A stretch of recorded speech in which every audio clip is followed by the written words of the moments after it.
The El Conservador Radio Show is sponsored by the Federation for American Immigration Reform and George Rodriguez on 9:30 a.m. The Answer. Time for the El Conservador Radio Show with George Rodriguez. George is a constitutional conservative who loves to expose fake news and liberals.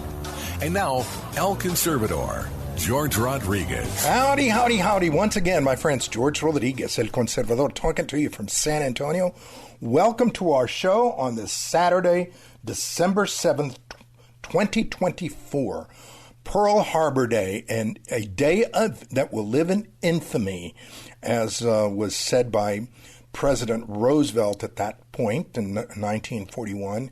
What really is remarkable to me is how few people really understand the significance of Pearl Harbor Day, while at the same time I am not that shocked once I realize that people don't understand the significance of 9/11 as well.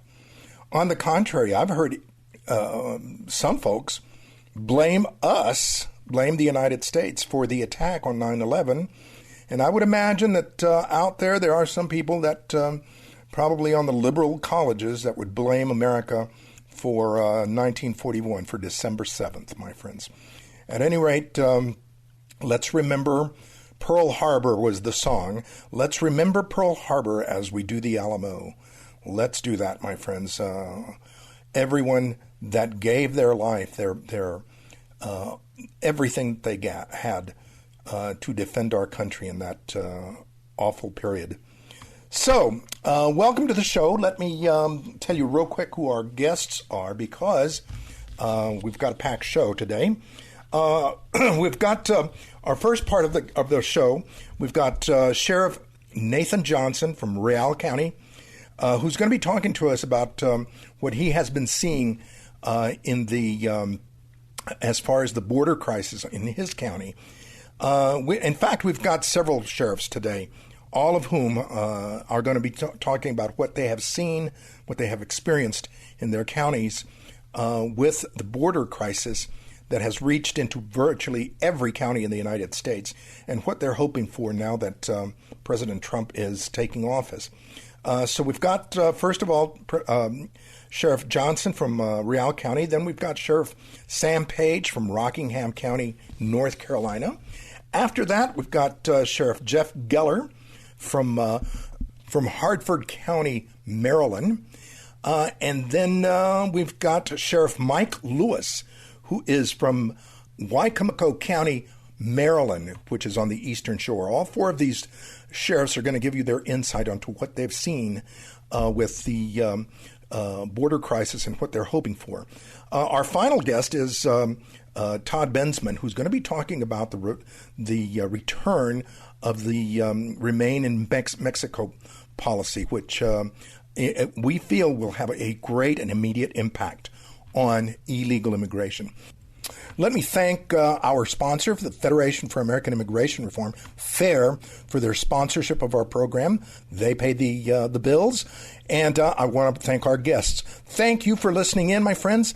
We've got a great show for you today. Call your friends. Share the program afterwards. El Conservador talking to you from San Antonio. Howdy, howdy, howdy. Once again, my friends, George Rodriguez, El Conservador, talking to you from San Antonio. And we've got Sheriff Nathan Johnson from Real County, Texas. Real County is located directly west of San Antonio. Not quite on the border, but close enough. And I wanted to get him on because he is one of the many sheriffs that has been dealing with the issue of the open border for the past 4 years. I wanted to get his opinion of what he has seen and what he expects now with the new administration. Sheriff, thank you very, very much for joining us today. Yes, sir. It's great to be with you, and I sure appreciate the opportunity to speak to the folks about what's going on in Real County. Tell us, what has the past 4 years been for you since you're both close to the border but not really on the border? What have you seen? What has been happening in your area? Well, Real County is a very rural, rugged, and beautiful area. It's not on the main drag if you're trying to move inland from the border. It's not on a main interstate or anything like that. And so for many years, we had some level of human trafficking, smuggling, narcotic smuggling, weapons smuggling, things like that. But because we are geographically situated in an area that wasn't basically effective and efficient for the cartel to move their products, we weren't as affected by it. It was minimal. 4 years ago, that began to change and change dramatically as pressure by other sheriffs and DPS and the governor's Lone Star program started putting pressure on the main avenues for them to get inland. They began to, I guess, seek out alternatives, and Real County became one of those alternative routes up from Kinney County, which is kind of the epicenter, and has been for some time. And that dramatically affected our little community that has limited resources. And we went from maybe a couple of smuggling-oriented events a year to, a daily, weekly, monthly experience that dramatically diminished our ability and resources to take care of our people in the county on an everyday events. Because our burglars, our dopers, our thieves, our wife beaters, our drunks, all those criminals didn't take a vacation just because we got an onslaught of a new type of criminal, which is the human smuggler. And so almost half of our inmates during the last 4 years have been smuggler-oriented. So our county is having to pay housing, transportation, court costs, all of those things for has almost doubled, directly associated with this open border policy. Half of our felony docket is smuggling oriented.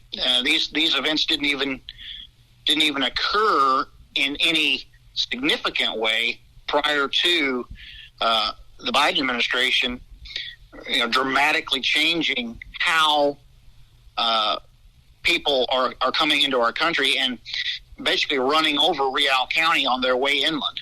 So as far as the past 4 years, it's been extremely difficult, extremely taxing on our small agencies, and very costly to our county.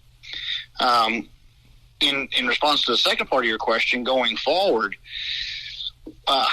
with Tom Holman, who I have personally met and spoken with, and some of the other people, Brandon, these ideas of going back to the original Trump policies and maybe even honing those policies to be, a more definitive buttress to this onslaught, because now they have the experience of having 4 years of having done it, and also 4 years of what we absolutely know doesn't work. So I think they're going to hone their federal policies to really put the brakes on this. I think President Trump's, already reaching out with his, new president in Mexico and Justin Trudeau in Canada, and we've already started to see those policies and the ideas behind those policies bring pressure. So I look forward to this being greatly diminished and having our community safe again from, high-speed car chases, burglaries that are absolutely smuggling oriented. They're not coming there to take, food, but they're coming through for shelter, and a lot of times they do a lot of criminal mischief because these aren't the old kind of illegal aliens that you would come up here and work and go back home. This is a whole different brand of people, and they can be extremely destructive, even if they're just passing through. Let me ask you about, you mentioned about the cost to your county. Your county doesn't have very many people in it. It's It's a rural county. Right. Consequently, I would imagine your tax base is small. How quickly has this crisis depleted your finances in the county? It's been very difficult. When you go from, when you double the amount of people you're keeping in custody and you double the amount of people you are bringing to court, and transporting them, having officers escort them here and there, you double the amount of the court costs of processing these people and prosecuting them. That's a significant, because our tax base didn't double, my budget didn't double, so we've had to sacrifice other things. For instance, a lot of our vehicles are older vehicles. We don't have the money to go out and buy a $65,000, $70,000 patrol unit, because that money is going to meet these other costs. And in addition, you have officers who are trying to do what they can, to make ends meet, but don't have overtime and other things. Wow, that really must have been very, very taxing. Now, one other question. I think I recall a situation where there was a long, lengthy car chase that started in Bracketville and ended in your county. Is that am I remembering that correctly? There have been several. Instances where car chases have started in other counties, and even those sheriffs, Kinney County, Uvalde County, Valverde County, Edwards County, their officers are stretched thin too. And so it's not like when an officer observes a traffic violation and is gets into a pursuit, and then it turns into almost always a border smuggling type event. A lot of times we're out there by ourselves. Our closest backup is 10 or 15 miles away. So these chases oftentimes go through multiple counties before we can get enough help assembled to either, have to spike the vehicle or to bring the vehicle to a stop, or in many times the vehicles crash and wreck out because mechanical failures, or in our case, our topography is so rugged that there's a lot of twists and turns and mountain canyons. And, a lot of times we have vehicular crashes because operating a vehicle at high speed in that environment is just simply unsafe. Wow. for the smugglers as well as the officers. Wow. So, yes, we've had many chases. And I'll give an example. Kinney County, which is, an epicenter of smuggling events, has a rural route road, a farm to market road called 334, or numered 334, and that's a high density smuggling. And if they get to it, at all times a deputy will be patrolling that road and observe a smuggling vehicle and try to make a traffic stop. The smuggler may not stop, and then a pursuit ensues. Now, they could go up and turn and go into Uvalde County, or they could come through us and stay going over the mountain towards Lakey and trying to get to San Antonio that way, or they can turn up and go towards Edwards County. And they've done all of them. I mean, every combination you can possibly think of, they've done it. Wow. Sheriff, we're going to let you go, but I want to thank you personally for risking your lives, you and your deputies, to protect the border and to protect our safety, because you're the front lines there. So I really, really want to thank you publicly for that. Well, I appreciate that, and I'll just let your listeners know that we appreciate and covet their prayers and support as we try to take a stand for what we believe is right and for what our country needs, and to keep our community safe. We just always appreciate their prayers. Well, it looks like the cavalry is finally coming, so hang in there. Once again, yes, my friends, we've been talking with Sheriff Nathan Johnson from Real County, Texas. Sheriff, be safe, and our prayers are with you and the deputies. Thank you so much. Once again, George Rodriguez, El Conservador, talking to you from San Antonio. Howdy, howdy, howdy. Once again, my friends, George Rodriguez, El Conservador, talking to you from San Antonio. And I've got one of my good friends, Sheriff Sam Page from Rockingham County, North Carolina. And I wanted to reach out to him because the sheriff has been very, very active the past few years in talking about the impact of illegal immigration in his community, in his backyard, as well as educating and informing other sheriffs around the country. Now that the Trump administration is about to take control, I wanted to ask him, what has he seen the past 4 years, and what does he expect this next 4 years? Sheriff, thank you very much for taking time to be with us. Welcome to the show. Thank you so much. I'm glad to be back on the show, and I wish I was down in San Antonio to visit. Well, I got to get you down here again sometime soon. Tell us, Sheriff, what are your thoughts? I mean, you've been talking a lot about the border crisis in communities across the country and with sheriffs across the country. What have you seen, and what do you anticipate in the coming months? Well, it's pretty obviously right after President Biden came in office, he basically shut down the policies that were in place to protect our country, starting at our borders. And you can look at the numbers, but I understand there's been an influx of about 10 million people have come into our country. I was concerned about the vetting process. And then, of course, about 2 million gotaways, that people that were detected but weren't able to catch, that we don't know whether they're terrorists or what, but anyway, and we don't know where they're at. As a sheriff, I'm worried about seeing another 9/11 because we haven't been, the current administration has not been properly vetting the people that have come through, and basically you catch and release it back into the country. And I think it's all detrimental, and I think it's kind of played into complicity dealing with drug smuggling and human smuggling, because if you're not going to secure the borders and cut the flow, that means you're not cutting the flow of drugs, which have impacted our communities in our state. We lose 11 people a day due to overdoses, particularly fentanyl. And we're on track this year to maybe see about 4,000 deaths. And that's all can be contributed to the lack of border security, lack of support for our Border Patrol agents, letting our Border Patrol agents do their jobs, protect our country starting at our borders, and also the lack of going after the Mexican drug cartels, which have apparently free play for the past 4 years under this administration and under the Mexican government.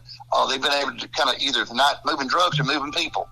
Let me ask you about, because we've heard about the costs to New York City recently of the amount of money that has been spent on supporting illegal aliens, not to mention that apparently they have 60,000 illegal alien criminals running around. What has North Carolina experienced? Well, I'm sure we have the criminal element that have come through from the border and been allowed, catch and released out to communities. Again, a lot of it we don't know. The way we know is through self-identification by arrest. Then that's when we start finding out who we've got, because we track those persons through the ID system, the fingerprint system, and the database for immigrations. But, we've got estimated about 500,000 persons living in North Carolina regularly, illegally, in our communities. And you've got businesses, I'm sure, that are employing people. There's a thing called E-Verify, and E-Verify is a process to see if a person can legally work. And what my understanding is, if you work somebody that's here illegally, that's a violation of law. So it looks like under this administration that a lot of people have been allowed to kind of turn their back on those issues, turn their back on the rule of law, and basically an open flow. The cost factor, now you brought that up.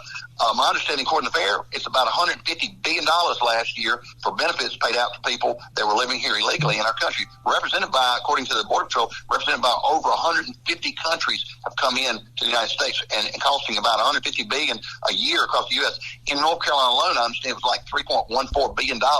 So all those monies are being spent. But what are we spending on the American people that are here lawfully, the American citizens, the immigrants that are here lawfully? What are we spending on those persons for benefits? What are we spending on our veterans? What are we spending on people, our seniors? I worry about that situation as a sheriff, but we're spending so much money on other entities, and it's time to put America first, and I think that's what we're going to see in the next administration, is we're going to see Americans put first, at first priority. Let me ask you about, because there have been also some cities and states notably California, should I say. California announced, the governor announced that he is going to do everything to protect migrants. He doesn't identify them as illegal aliens. He just says migrants. And then also yesterday, the Los Angeles police chief said that he was not going to cooperate with immigration law enforcement.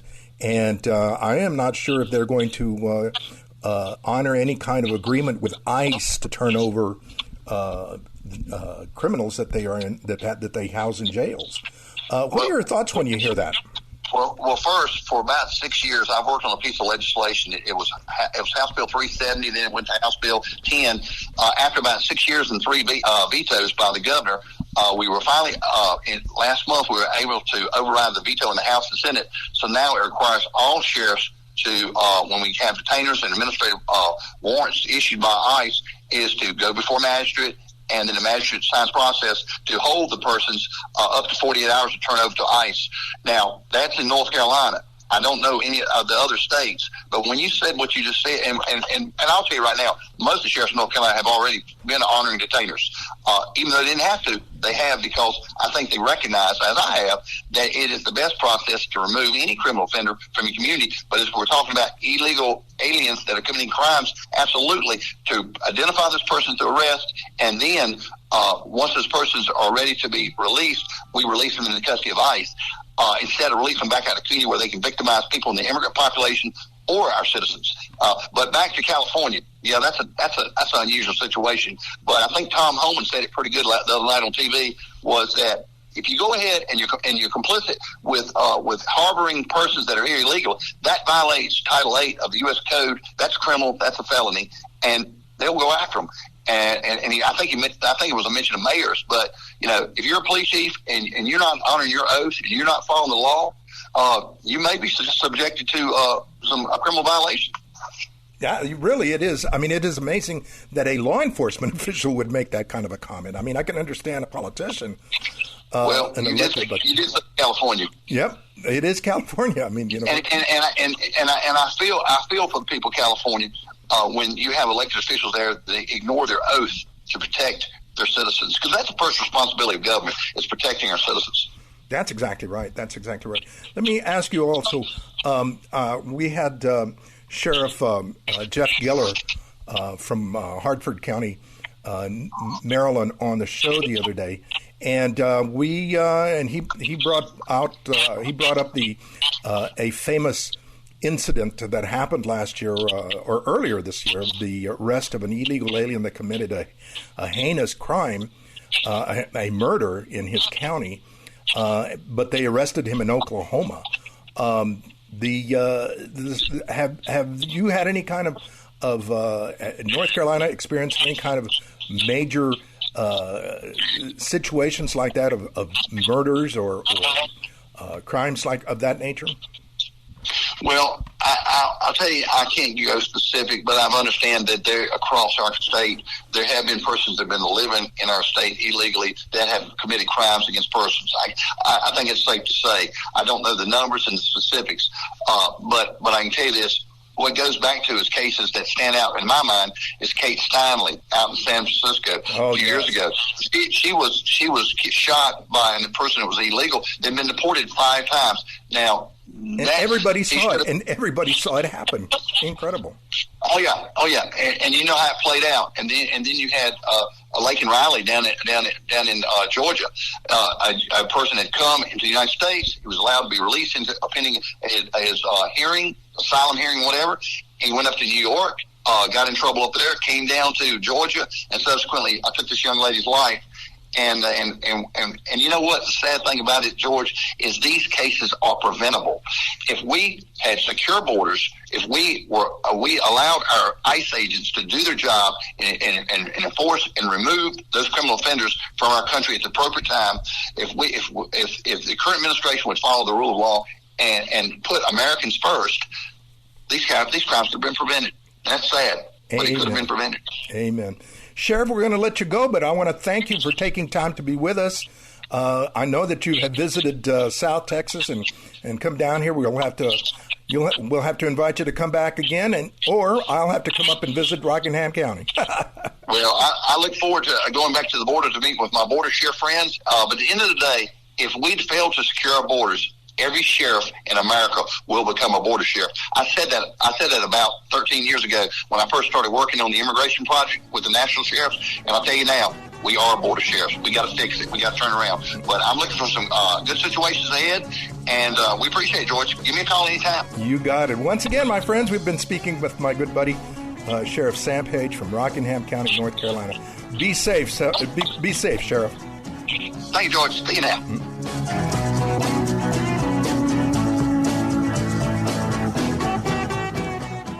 The Federation for American Immigration Reform, known as FAIR, fights to restore common-sense border controls and immigration policies that work for America and its future. America's immigration system and border controls have been decimated by Washington politicians and special interests, undermining the interests and security of the American people. FAIR mobilizes grassroots activists to make sure the voices of the American people are heard in Washington. Find out more about FAIR and what we do by going to fairus.org.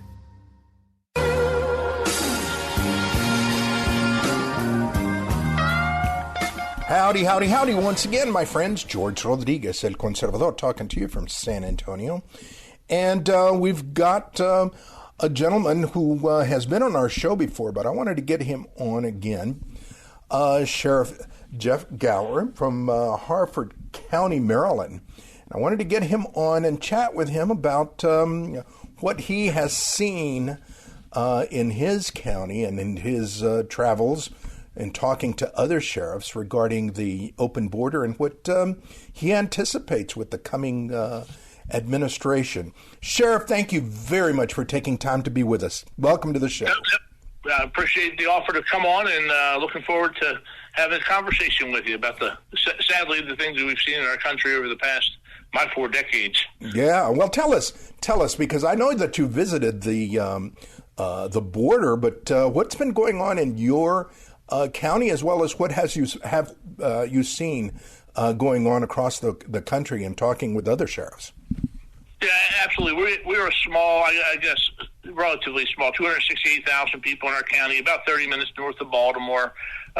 In the very blue state of Maryland, we are a little little area of sanity, community of sanity up here. So, running for office, I became sheriff in 2014. Border was on my effort list, things that needed some attention. Going back to 2014, as soon as we came into office, I sent a letter to President Obama, became one of the expanded programs in the 287G partnership with ICE. And really, it's all about public safety. It's about keeping criminals who are locked up in the county, who come through the jail. If they're wanted in Pennsylvania, we send them back. If they're wanted in Baltimore City, we send them back. But if they're here illegally from some other country, we decide just to open the door and let them come back in and reoffend. And that, to me, was craziness. So we were fortunate enough to be accepted into the 287G program, ironically, under President Obama. We've been in now for nearly 10 years, and it's a great public safety tool. But most recently, the tragic case of Rachel Morin, the 37-year-old mom of 5 who was killed on a hiking trail, a very safe area of our county, by an illegal immigrant. And in the year before her, that was in 23, and the year before Rachel's death, we had Kayla Hamilton in one of the municipal areas, the town of Aberdeen. Her life was taken by also an illegal immigrant who was here, also from El Salvador, the same as in Rachel's case. So, two homicides of women, brutal homicides of women in our county, along with the opioid, the fentanyl flowing across the border. These are all concerns of mine. And then criminal offenders who are individuals who are not only dismissive of our immigration laws and policies, but then they come here and they commit other crimes against our citizens and those community members that they are most close to, and identify that they offend against their own people, if you will, most oftenly. Now, like you said, you are located between a couple of very liberal communities, and has that spilled over into your community? Have those problems spilled over into your community? Oh, absolutely. We're about 30 minutes north of Baltimore, and much of our serious crime has its roots in Baltimore. You know, a city that's been plagued with less than good leadership, anti-police efforts that would do any city proud who take up that kind of belief. But again, we are fortunate that the 30 minutes it takes to get here keeps us in a very safe, overall safe county. Not that we can't be touched by some tragic events, and we have, but it's unfortunate. We are only one of 3 Maryland jurisdictions who have a 287G partnership with ICE. Frederick County Sheriff Jenkins, we actually modeled our program after his. And then Cecil County, the county that borders us to the east, is also a partnership. But that's 24 of Maryland's jurisdictions. 21 of them do nothing to cooperate with their federal partners. That's that's terrible. Now, what do you anticipate now that President-elect Trump is going to take office once more, as well as he is bringing in Tom Homan as borders are? What do you anticipate changing and different? Well, I have to say, what a great choice in Tom. Tom was I don't know what his exact title is. He was like the director of the Baltimore field office for ICE when we signed our 287G agreement. He came up here to my office. We signed the agreement. He was actually the individual who signed on behalf of ICE. So I think he's a great pick. I mean, he has been a public safety expert his whole life. And what do I think we're going to see? I think you've heard it from Mr. Homan, and I think you saw it from 4 years of President Trump. We saw the most secure border in my 40 years of doing law enforcement. We saw the most secure border this country has offered in that time under President Trump's 4 years. I think he'll get back to doing the wall, and he's promised, deportations. And everyone asks me, where do you start with that? Well, you start with the 287G and those people who are criminal offenders coming into our country, not to make a better life for themselves or their family or to send money home with, otherwise good intentions. You're getting the drug dealers, you're getting the gang members, you're getting the criminal offenders who are just walking across our border and again, in our community, are responsible for the loss of the lives of 2 young women. That should not be allowed to happen. And I think President Trump will do his very best, put good people in place to make sure it doesn't happen. What would you tell, because there has been already some resistance or statements of resistance by some sanctuary communities, as well as even some sheriffs that have said that they are not going to cooperate. What would you tell these folks? Well, I think that for anyone who takes an oath of office and raises up their hand and swears to abide by the Constitution and to protect the community they serve, I think they're all in violation of their oath, and it's just sad. And I know in Frederick County, where Sheriff Jenkins is, and he has that 287G program, the mayor there has put out a statement welcoming, more or less you're welcoming criminals to come and hide in your jurisdictions, which is just more crime, more unsafe conditions for the people who live there, for the citizens who live there, and also for other people who may be in the country illegally and, again, trying to make a better life for themselves. You're inviting these criminal offenders to your sanctuary jurisdiction to come in and prey upon the populace. That is just, neglectful, treasonous. I don't know what the best word to put on it, but it is not keeping in accordance with your oath of office to look out for the people we serve. I couldn't agree more. Sheriff, we're going to let you go, but I want to thank you for taking time to be with us. Any closing thoughts that you'd leave us with? No, I appreciate the offer to come on. We've been to the border twice. I've seen you down in McAllen, Texas, when we were most recently there. Been out to Arizona, seen some of the border wall that I hope gets back under construction. And I tell elected officials who, or sheriffs or chiefs, they need to do a border visit, and they need to actually learn firsthand what's going on instead of just sitting back and making comments that are just not in the public safety interest. You got it. Once again, we've been chatting with my good friend, Sheriff Jeff Galler from Hartford County, Maryland. Sheriff, you be safe and you take care. Thank you, George. Take care. Bye-bye. Once again, George Rodriguez talking to you from San Antonio. Howdy, howdy, howdy. Once again, my friends, George Rodriguez, El Conservador, talking to you from San Antonio. And we've got my good friend, Sheriff Mike Lewis from Wycomico County, Maryland, which is on the eastern coast of Maryland, right up on the Atlantic coast. I wanted to get him on because he has been very active, folks, very, very active the past few years in speaking out about the issue of the open border and how it has impacted communities like his own. And he's been around and he's talked to a lot of other sheriffs around the country as well. Sheriff, thank you very much for taking time to be with us. Welcome to the show. George, thank you so much for having me back on the show. I so appreciate what you do for the American people, and your voice is so badly needed at a time that's critically important for our nation, especially post-election as we move forward with this new president and attempting to take our country back. Oh, man, you couldn't have put it better.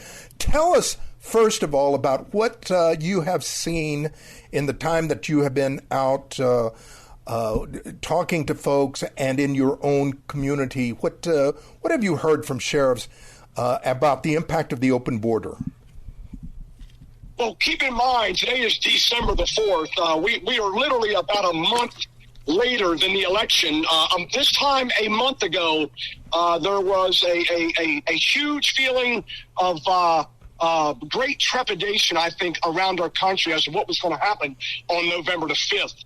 And while we all hoped and prayed that our wishes and our needs will be met as the American people, there was a lot of uncertainty. As you well know, we weren't sure what was going to happen.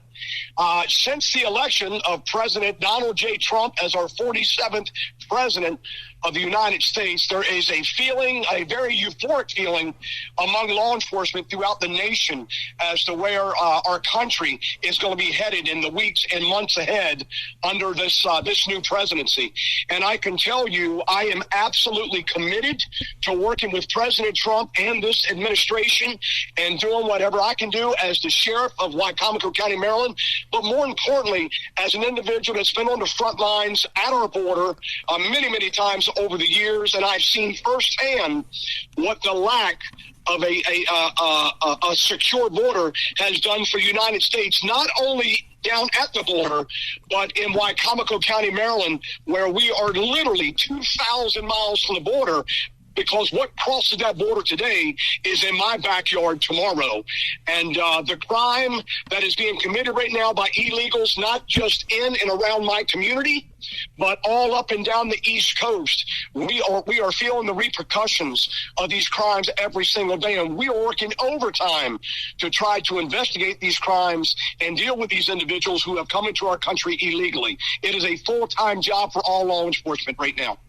We have seen where there have been some sanctuary cities as well as sanctuary states that have already said that they are not going to work with the incoming administration, with the Trump administration.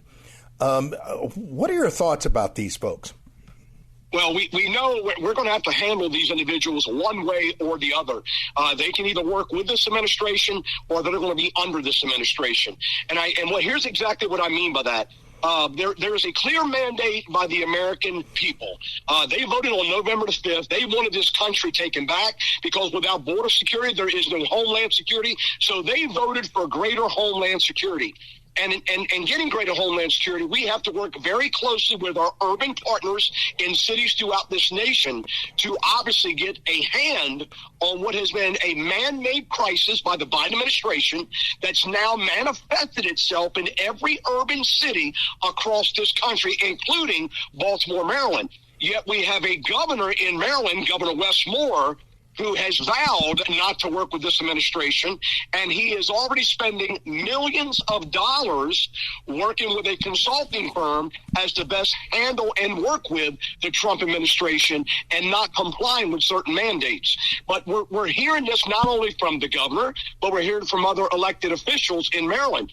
It makes me embarrassed to say that I'm a sheriff living and working and serving under the Maryland Constitution. Obviously, I have been threatened by Maryland lawmakers in the past because I'm very vocal on immigration issues, that if we don't comply with the Maryland Constitution and comply with their wishes as lawmakers, they will pass laws or legislation in the state of Maryland to restrict our authority as constitutional sheriffs, because our authority is derived from the Constitution, and they reserve the right to modify it and change it as lawmakers. That's what I'm living with right now in Maryland, George. That's incredible. And we have seen, sadly, that these sanctuary communities, the people, the crime in it spills over, and there are murders and rapes and thefts and all sorts of crime that impacts on other communities that are trying to to uphold their standards and the law. Has it not? 100%. And as you well know, we had a very high-profile case several months ago up in Harford County, Maryland, involving Sheriff Jeff Gaylor and his crew, where we had a mother of 5, Rachel Morin. She was brutally assaulted and murdered on the Maupaw Trail up in Harford County, left for dead, and ultimately her body was discovered several days later. We tracked down that illegal down in Oklahoma, wow. And he was apprehended. Thank God. There was a huge Herculean effort by not only the Harford County Sheriff's Office, but the FBI and the Maryland State Police, who worked around the clock to bring this illegal alien, who was illegally in our country, preying on American citizens. A young mother of 5 was brutally sexually assaulted. She was murdered and left her body discarded like trash on the Maupaw Trail, a very popular hiking trail and jogging trail, and brutally assaulted and murdered. And here we are dealing, once again, with another illegal alien. And one doesn't have to look any further than Montgomery County, Maryland, which borders Washington, D.C., where we have a heavy concentration of MS-13. They have not only killed, brutally raped, and murdered, but they dismember their victims, and they have been spreading body parts all over Montgomery, Prince George's, and Anne Arundel County, Maryland, to try to throw off investigators as they dismember their homicide victims. But this is nothing new for Maryland. You would think our governor, our attorney general would be all over these cases to hold these people accountable, and our local investigators do. But once again, being perpetrated by MS-13 and other illegal aliens coming into our country and preying on American citizens. That's incredible. That is really frightening.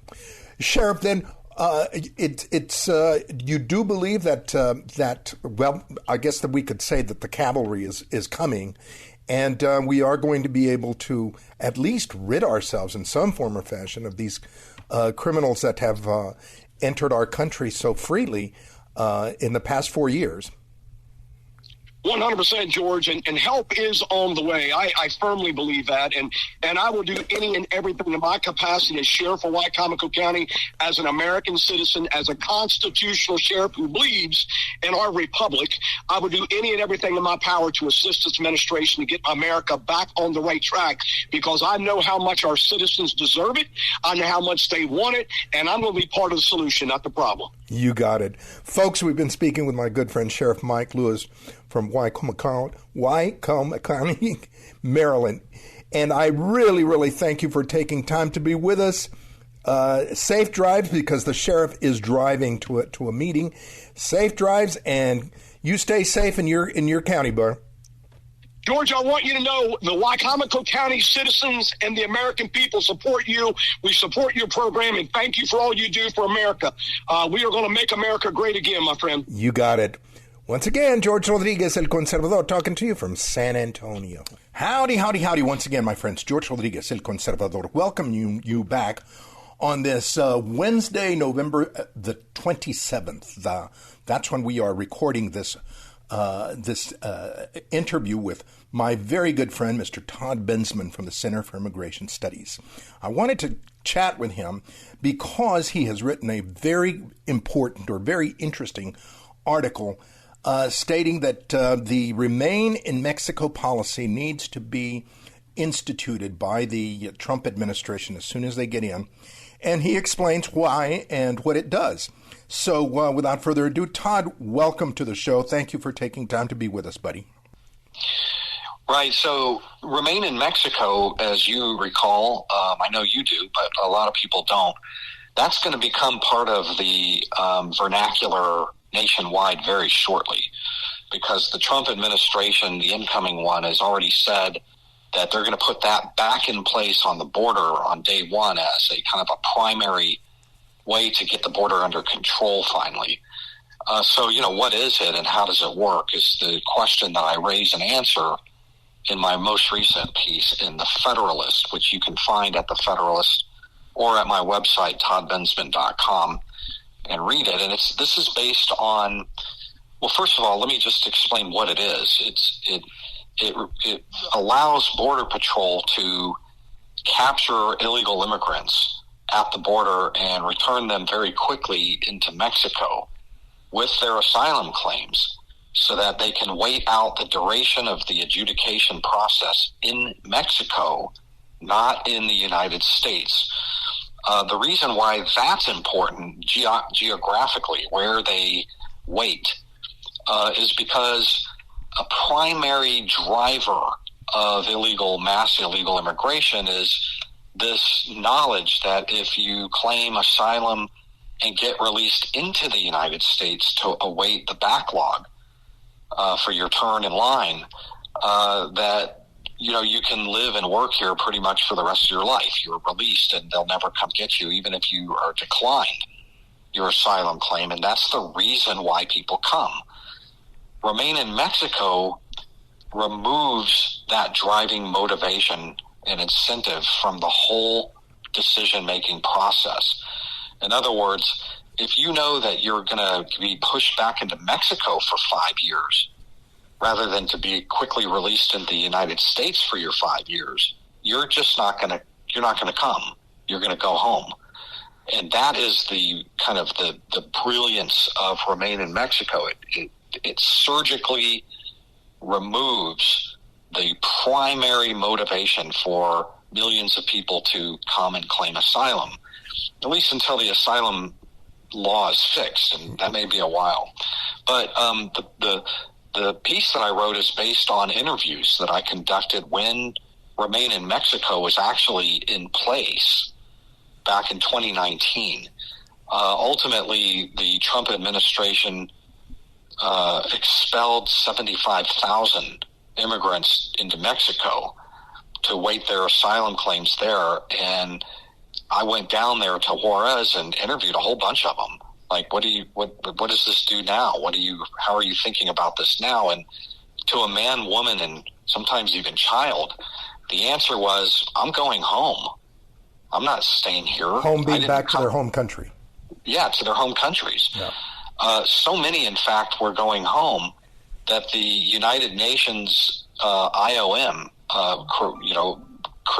stood up a free busing program that was sending bus after bus after bus every day filled with returning migrants all the way to Honduras and Guatemala, El Salvador, etc. They weren't staying. And the ones that maybe were planning to come probably stayed home because nobody is coming for the great Mexican dream, right? So that's the way this is going to work. That's why I think Remain in Mexico is going to be highly impactful. Its impact is so profound that oppositionists sued the crap out of it as hard as they could when it first came out. They understood what it would do, and they lost. The Supreme Court has upheld this thing. It can't be sued anymore. It'll go into play right away, and you'll hear all about it. And if you want to know why it's working or how it works, just read my piece in The Federalist. Gotcha. Tell the folks where they can read your piece.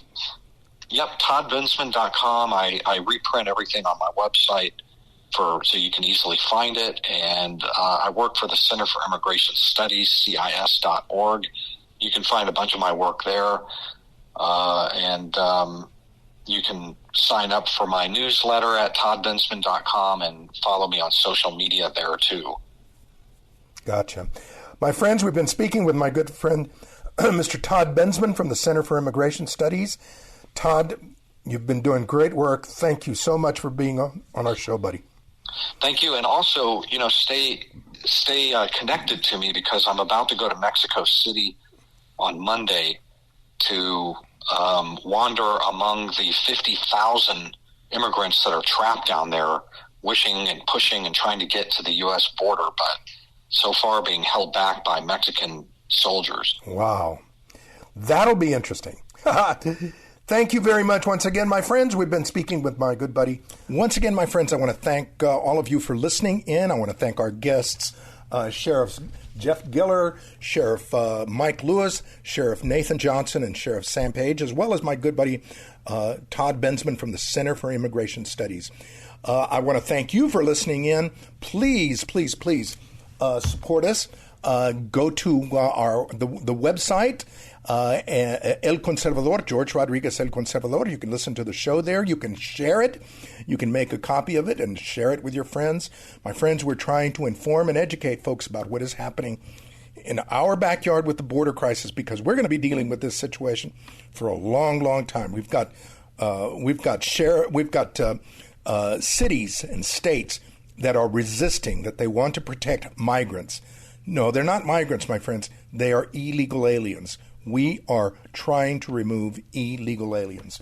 So, at any rate, thank you for joining us. Again, I want to thank FAIR, the Federation for American Immigration Reform, for supporting us, for sponsoring the show. I want to thank all of you. If you're interested, again, my friends, go to elconservador.net. You can find me on Facebook. You can find me all over the social media. Just look for George Rodriguez El Conservador. Until next time, my friends, thank you for being with us. Join us again next week, same time, same station, at 2 o'clock on Saturdays, Central Time, and we will have another great show for you. Until then, my friends, George Rodriguez El Conservador talking to you from San Antonio.